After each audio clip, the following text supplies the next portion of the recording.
The Xyrillian observers had traversed light years, their massive warships gleaming like shards of frozen fire under the cold vacuum of space.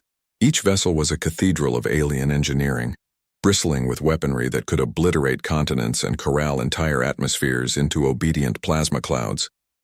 On the command bridge of the flagship Vrathkael, Admiral Iller looked down at the navigation holograms projecting the approaching human system. Confidence radiated from him like the pulsar in the sector's heart. "They will be awed," Iller murmured. "Their primitive vessels are no match for our armada. Humanity will bow, or they will burn." Below, the War Council buzzed with excitement, translating fear into calculated dominance. Every Xyrillian species had known a warship. Every warship had instilled terror, and every civilization they had encountered had folded beneath their might. This was, in their minds, the natural order. But humanity, Iller would soon learn, had never followed the natural order.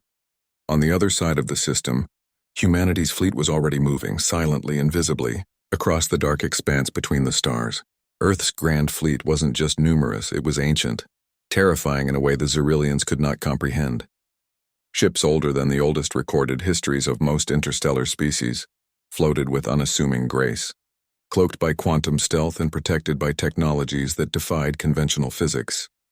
Admiral Cara Valen, the human commander, stood on the bridge of the battleship USS Leviathan. Her eyes were calm, her expression almost serene. Behind her, hundreds of vessels waited, silent predators hidden among asteroid belts, dark nebulae, and electromagnetic shadows. "Report?" "Lieutenant," Cara said, her voice cutting through the quiet hum of the bridge. "All fleets in position, ma'am. Xyrillian sensors won't detect us until it's too late." Cara nodded. "Good. Initiate synchronized warp insertion. Let's show them the difference between legends and reality." When the Xyrillian fleet entered the human system, their sensors immediately lit up with the presence of massive objects. But the readings confused them. "What is this?" muttered Iller, staring at the holographic display. "Their ships? They shouldn't exist. This scale, it's impossible." The Xyrillians had expected perhaps a few dozen human frigates, the remnants of a species that had long been considered backward and vulnerable in the galactic archives. What confronted them instead were hundreds of warships, spanning kilometers, each armed with weaponry capable of planetary destruction. Some vessels radiated energy signatures that didn't match any known form of propulsion, as if the laws of physics themselves had been coaxed into submission. "Deploy drones for a closer scan," Iller ordered, still refusing to believe his own sensors. The drones approached, sending back images that made even hardened Xyrillian admirals recoil. On board, human ships didn't just have shields. They had adaptive energy matrices that laughed at conventional plasma cannons. Weapons rotated silently in anticipation, ready to strike with precision and devastating power. Do they even know we're here?" one junior officer asked, his voice trembling. "They know," Iller said, his confidence beginning to waver. "But surely they will still submit, surely." Cara Valen had no illusions about what was coming. Humanity didn't enter conflicts blindly. The Grand Fleet's doctrine was simple: if attacked, crush everything in sight, but never first strike without provocation. But this time, the provocation had already begun. A Xyrillian scouting ship had ventured too close, mistaking stealth for weakness. Cara gave the order, and with a flick of her hand, a swarm of micro-torpedoes erupted from the Leviathan, each projectile a marvel of miniaturized destruction. The scout disintegrated in moments, leaving nothing but a distorted ripple in space-time. Across the fleet, coordinated volleys unleashed a symphony of annihilation. Xyrillian ships tried to respond, but their calculations, their centuries of warfare, could not match the fluid, adaptive brilliance of humanity.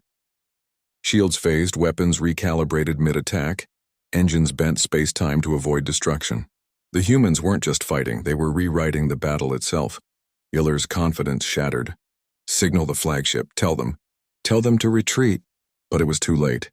The humans had already seen the bridge of the Vrathkael, and with terrifying accuracy, launched a concentrated energy salvo. The flagship shuddered as its shields flickered under assault.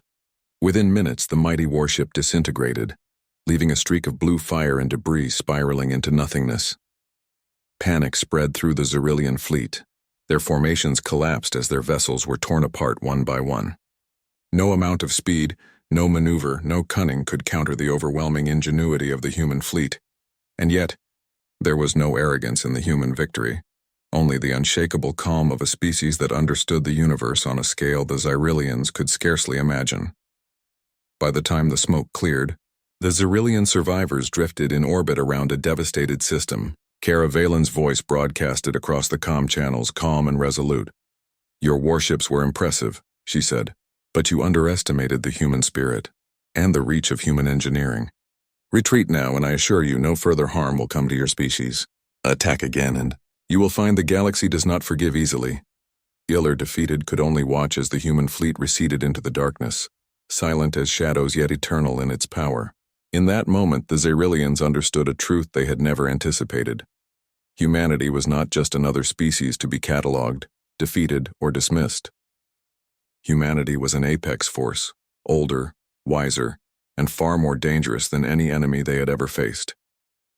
Across the stars, the whispers began to spread. Tales of a race whose ships could outthink, outmaneuver, and outlast any foe. Tales of humans who didn't merely fight, they dominated reality itself. And in the council chambers of every galactic empire, the same question lingered. How do you stop a species that rewrites the rules of war while the universe watches? The answer, of course, was simple. You didn't. You never could. By the time the last Xyrillian vessel fled, humanity's fleet had vanished back into the shadows, leaving nothing but the memory of unstoppable power and the unmistakable truth. Humans were not to be impressed. They were the ones who impressed the galaxy. The stars themselves seemed to shimmer with new respect.